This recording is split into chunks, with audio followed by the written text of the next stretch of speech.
The voice you heard in the rejoinder soundbite about just say no is the voice of Michael Badnarik, a constitutional scholar, author, and teacher, a longtime political activist and privacy advocate.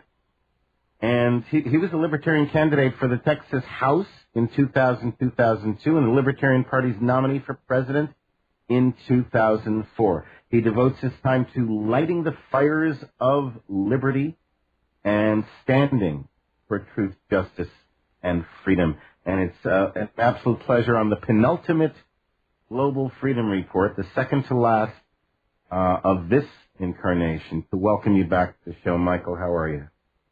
Oh, okay, Michael, you got to unmute your microphone now. You muted your microphone. Sorry, there you go. I was so entranced with all the things that you were saying, I forgot. All right. Well, I want you to understand why I asked you, because and I explained it to the listeners at the beginning of the show, but I consider you to be one of the true, genuine patriots, a man of integrity, a man of character, okay, who is neither afraid nor willing to shy away from acting on principle, who says what he believes, regardless of whether it's politically correct. And to me, you are a living example of the type of person that the Republic was established for, a just and moral people. It is insufficient to any other. You stand as a poster child, in my mind, for freedom and a free society. And that's why I wanted to have you as my last official guest in this incarnation of the show. Well, I appreciate that. I was a Boy Scout at an early age. Mom and Dad drilled ethics into our heads when we were young. And so at this point in time, there's no other way that I could be. It's not an affliction. It's just who I am. But now you're making my point for me. Okay, it's not the truly courageous, the genuine heroes throughout history. If you were to ask them about whatever they did, they would say, "I didn't do anything. I'm just being myself. I'm just doing what I need to do." The thing is that today we live in a world where too often people are unwilling to do what they need to do. They're unwilling to honor who they are. That's a statement of character that makes you significant. Because you set an example. When I talk to people about encouraging them, stand up, stand for a cause, make truth and liberty more important than money and power and such, I can say, look at Michael Badnarik. Be like Michael. And that doesn't mean have his beliefs or act like him. It means have his character. And that's what you bring to the whole mix, Michael. Well, I'm flattered, and my parents would be very proud. That's exactly the type of man they wanted me to grow up to be. And if we could clone you and maybe clone a few of me as well and such, and but then it would be boring. That's the point. If it was only that easy. So where do we go from here? Okay, we're in a mess of our own making. Where do we go from here? Well, I think that we are moving in those directions. We've got the Ron Paul campaign. We've got Oath Keepers and the Occupy Wall Street. So people they're feeling the heat. They are distressed enough to realize that life is not to their liking. And they have been seeking their philosophical root. And, the good news is that they're starting to find the right answer. So, it's like, well, what do we have to do to get rid of winter? Well, nothing. You just kind of wait for spring to show up. It's going to happen eventually. And, we're going to restore liberty because people like you and I have been doing it for so long. A lot's being made of Richard Mack's upcoming gathering of 200 sheriffs in Las Vegas. I'm excited about it. Do you think this might represent the beginning of a new resistance force against federal tyranny? I certainly hope so. I have been teaching my class, and Richard has been traveling the country explaining to the sheriffs that he can talk to that they are the highest elected authority in the county. They have the legitimate authority to throw the federal government out. And there have already been sheriffs here and there who have been doing exactly that kind of thing. Irony being what it is, there's a sheriff here in Indiana, only about 45 minutes from where I'm living right now, that has defended an Amish farmer against the FDA. So a big raw milk deal. But we're trying to multiply that effect by gathering 200 sheriffs in Las Vegas. That event is scheduled for January 30th. And yes, we are hoping that this is the beginning of the restoration of liberty. Yesterday, we had John Trokman from Militia of Montana on the show, and John was talking about how a number of sheriffs have already started to put together citizens' posses to deal with the inevitable confrontation between the sheriff and the feds. For example, you've got numerous counties where BLM have come in and shut down roads and shut down access, and it's actually affected the economies of certain regions. Now, I asked John this question. I said, what if a sheriff goes out and says, if you're not out of here right now, then I'm going to arrest you. And if they don't get out, that he actually takes them in handcuffs, puts them down inside jail, removes their vehicles from the road, and opens up the road for access by the county. And I said to him, what do you think will happen? He said, ultimately, the feds are going to come in to try to arrest the sheriff. But if the sheriff has his posse, they will be able to meet that federal attack. Do you think that's where this will lead if the sheriffs do come forward, that we're leading towards some kind of a confrontation? And do you like the idea of them starting to put posses together now? Oh, absolutely. I like the idea of putting posses together. The good news is that bullies will usually back down. They are only bullies with your permission. You have to submit to their authority before it will work. And, if you rise up, they get really, really panicked. And so in this instance in Indiana, the sheriff stood firm and the federal government has backed down, at least for the moment. I'm not naive enough to think they're going to go away forever. But there were about 6 hours here when I was like getting ready to saddle up and join the posse. It's only a 45-minute ride, and I was planning to be there. You're not going to have a historic event like that, a second Lexington and Concord, without me being there. So, yes, I think that it's inevitable. I think that the restoration of liberty is inevitable because more and more people are beginning to stand up. And if we get the sheriff standing up, that'll give people the courage to know that it's a legitimate resistance. There, I think. And no. I don't think that the sheriffs are going to have a difficult time putting together substantial posses. I would agree with that. And I do think you have a point there. Were you in Indiana at the time of the siege on the Indianapolis Baptist Temple? I was not. I was still in Colorado at the time. Because, I don't remember you being involved with that, and I would have been very surprised if you were there and not involved with that. Yeah, I didn't know about the event until it was all over with. Right. The mainstream media suppresses all this information. The only way that we get the truth is, via email or the internet. Or a show like this, which is one of the reasons that I have all kinds of mixed feelings. But that's okay. That's another story. We'll talk about that later. Something I've noticed, and I'm sure you'll agree with me, is that in the last 15 years, the talk about tyranny, actually the comparisons to Hitler, Nazi Germany, words like fascism, Marxism, the discussions of revolution, all of these have become more and more prevalent in ordinary conversation. I'm not necessarily saying to the extreme, but just the discussion. Do you agree with that, first off? Oh, absolutely. Okay. That's how revolutions start. They have to be mental before they can be physical. Exactly. Now, my question is this.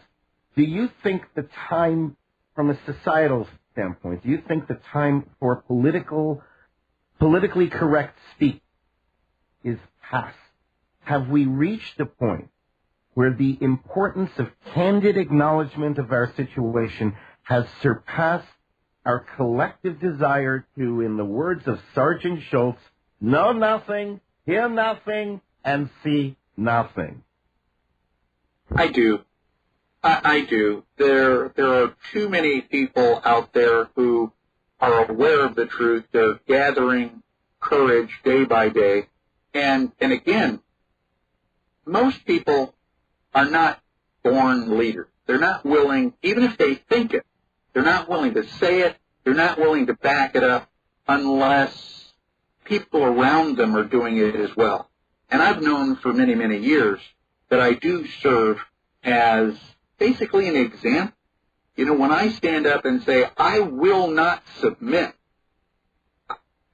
only God knows how many people have watched that video clip and have repeated that. So if I have instilled courage in people across the country with that clip, it's an honor. And I feel exactly the same way. I know exactly what you mean. It's interesting the way you put it. If you put it more in terms of a military metaphor, all those people who don't want to, who may think it but are not the leaders, let's call them the non-commissioned, okay? And all those people that are willing to come out and stand up and put themselves on the line and make declarative statements and make knowledgeable statements about what's really happening, even though it might make them a target. Let's call them the officers. And I say this just for the example, for the metaphor. In any army, you need both. Do we have enough of the officer? I think that we are developing them. You don't need, I don't know how many officers you need for military. I know that there are guidelines in the actual military, but we are the militia. And it's really the idea. As long as the boot soldiers on the ground have the idea, then, this is great. When we attacked Normandy Beach, yes, you had, commanding officers, running up sand, but the chaos was so widespread that, for the most part, everybody was doing pretty much just what they thought they needed to do. Trying to stay alive and trying to take up machine gun nests. And, so, you've got your radio program and Ron Paul's got his campaign. The masses are figuring it out. And they're not going to have to get a phone call from you or I telling them that, it's time to resist. They're going to know. What about counter-technology? I'm a big proponent of developing countermeasures to the technological devices governments use to control the people. Now, we're smarter than our adversary, so it's just a matter of doing it. Do you happen to know of the existence of people working the counter-technology angle on behalf of freedom lovers? No, and even if I did, I probably wouldn't admit that on the radio because they'd be tapping my phone. And I understand that as well, which is why I tried to couch it in as vague a question as possible, because I understand that as well. Yeah, but no, I don't. I've given up on fear. I've had a lot of people that say, well, Michael, aren't you afraid the government's going to assassinate you? And my response is, well, they can kill me, but they can't scare me. And the only way they can stop me is to scare me and get me to not fight back. So, anybody who has given up or who refuses to participate out of fear, you're letting the bad guys win. It's a little bit like having a football game and refusing to get on the field. It's Ronald Reagan called it, you're simply, what was it, about the alligators? Up Hoping up to your belt buckle? I forget the beginning of it. You're simply doing something. The punchline was hoping he will eat you last. Yeah. The whole thing. The Occupy protests, and we talked about this when we spoke a couple of weeks ago, the Occupy protests have sparked the most brutal and vicious attacks by what I absolutely call pig thug cops on peaceful protesters, including murder. Yesterday, we covered a story about a bunch of these thugs brutally kicking and torturing an intoxicated man at a detox center before refusing him medical care and taking him to jail. Why? Because he was drunk. Now, at what point is it the duty of every man and woman to, if you encounter that happening, to take that pig thug cop's head and start bashing it into the pavement, to shoot back at the pigs that are murdering our brethren? And I know nobody wants to talk about it. I understand that. Neither do I. But don't you think that at some point it has to be discussed and the question has to be asked and answered? Oh, absolutely. I've asked the same question.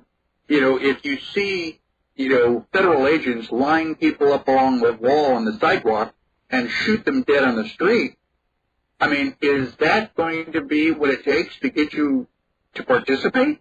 Or are you just going to hide your head under the desk and hope that, the alligator eats you last?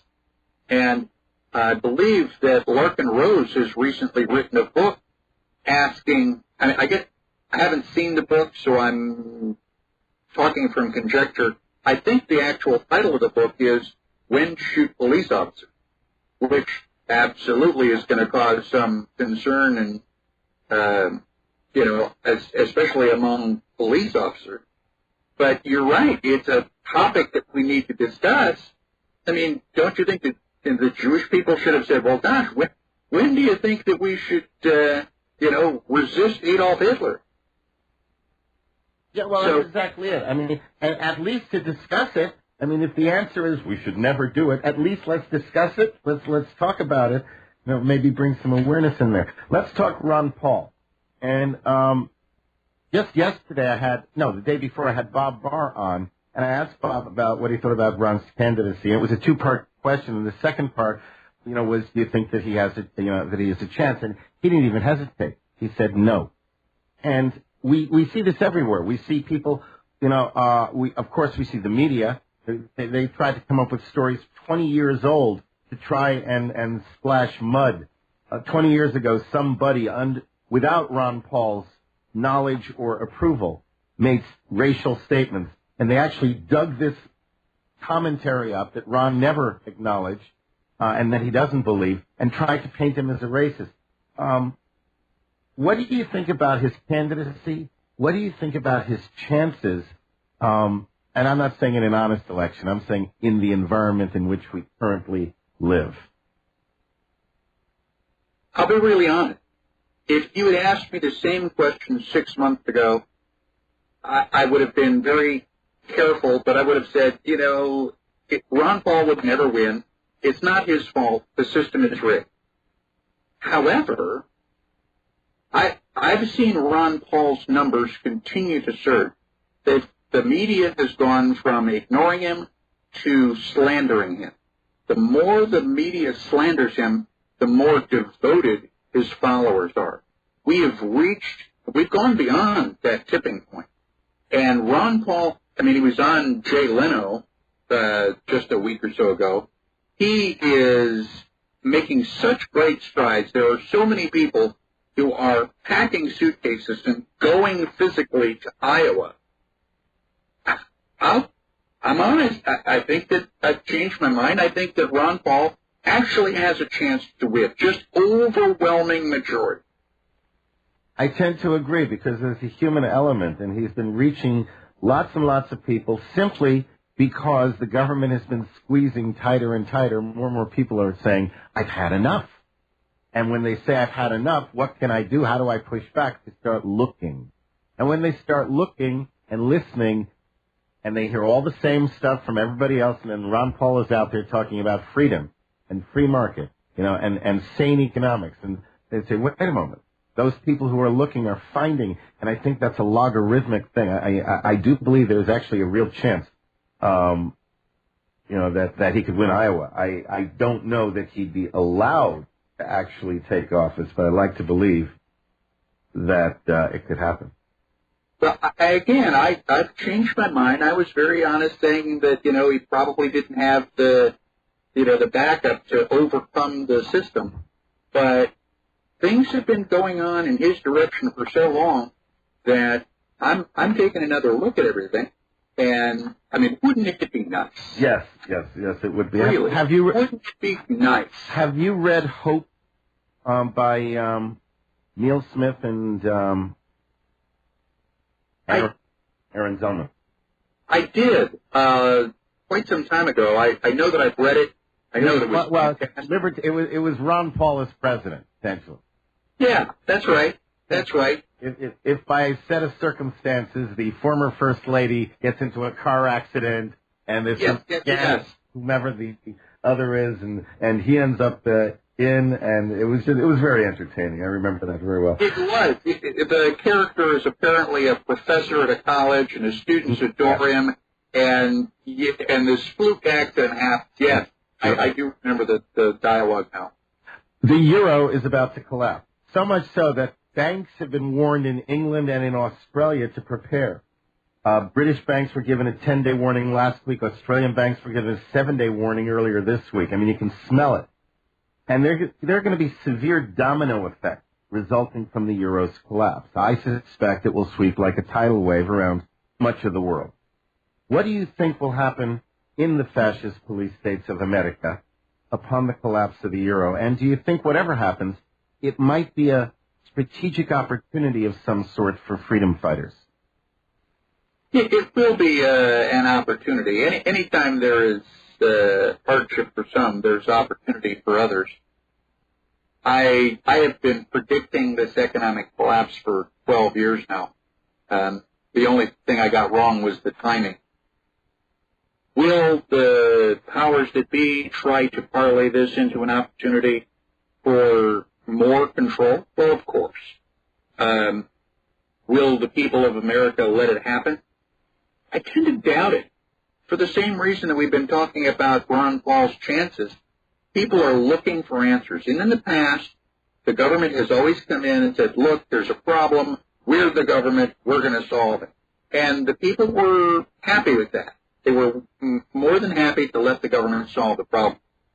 But I saw a statistic on TV that the congressional approval rating is at 7%. Lowest ever. There was a higher percentage rating for King George III. When things start to turn around, when the people have finally had enough, I would not want to be in politics, in power. They're going to be buying rope at the local hardware store. Yeah, it's going to be an interesting time to be alive. I'm a big fan of public hangings and bringing your children to observe them. I really am. I think that it makes for a society respectful of the rule of law, as long as you hang those who deserve it and not those who don't. Obama just did an interview with 60 Minutes, and it didn't air. This part of the interview was taken out, but it was included in the online version. They call it 60 Minutes something. They got a third word there. I forget even what they call it, but it's the 60 Minutes online version. And in it, Obama said that he thought he was the fourth best president in American history. Did you hear about this? I haven't heard about it. I'm not sure the fourth best. What? Well, now hang on a second. Well, he was talking about his magnificent foreign policy strides that he's made in his 2 years in office.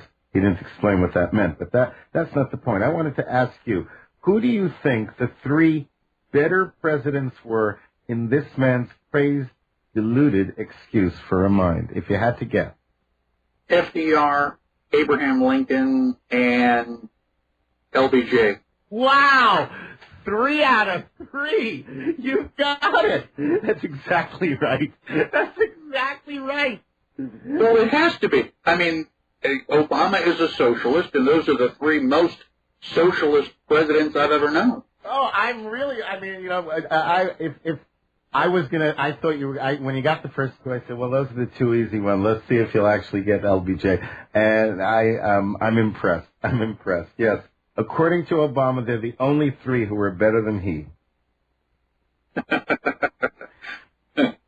I also want to let you know, I haven't even really discussed it except briefly on the air because it just occurred to me a couple days ago.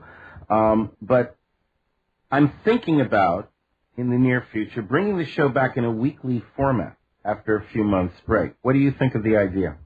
Oh, I think it's great. It would give, that would give more, it would be a more relaxing Art Bell kind of environment, giving more time to do things, and I might even conscript you to do a commentary. I'd be happy to do that. I've done radio 5 days a week, and that's hard. People don't realize what a requirement that is, a commitment it is. They don't. And bless their hearts, they don't. And I've done it a long time. But anyhow, what's happening in 2012 for Michael Badnarik? Are you going to be at the sheriff's gathering in Las Vegas? I'm the lead-in. When the sheriffs come in, we have a little welcome introduction, and while they are still drinking coffee and eating donuts, I will be presenting them with information about rights versus privileges and talking about the Bill of Rights. And with all due respect, Michael, I sincerely doubt that they will be spending their time drinking and eating, while you're speaking. I think they will be sitting quietly, listening attentively.